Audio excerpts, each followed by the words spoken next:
বন্ধুরা, আজকে একটু চাল আর একটু মুসুরির ডাল ভিজিয়ে রেখেছিলাম। তো ভাবলাম আজকের নাইট স্কিন কেয়ারটা এটা দিয়েই সেরে ফেলবো। তা ওই চাল আর ডালটাকে ভালো করে পেস্ট করে নিয়েছি। আর সঙ্গে মাঝে মধ্যে না স্কিনে একটু তিতো দেওয়ার প্রয়োজন হয়। তো এখন নিম পাতার এত ক্রাইসিস যে বাজারেও সেরকম চোখে পড়ে না। আশেপাশে কিন্তু অনেকের বাড়িতে গাছ আছে, কিন্তু এতটাই উঁচুতে যে পাড়াটাও দুষ্কর হয়ে যায়। তো সেজন্য ভাবলাম আরে ফ্রিজে তো উচ্ছে আছে, তা একটা গোটা উচ্ছের হাফ সেটাকে কেটে নিয়ে গ্রেট করে এর সাথে সেটাও মিশিয়ে নিয়েছি।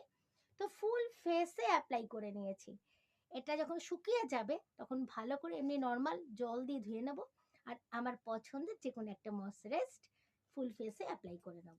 আর এই যে দেখো না, রাতে শোয়ার জন্য বিছানাটা ঝেড়ে ফেলছি। তো গুড নাইট সবাইকে। কেমন লাগলো অতি অবশ্যই কমেন্ট করো। টাটা।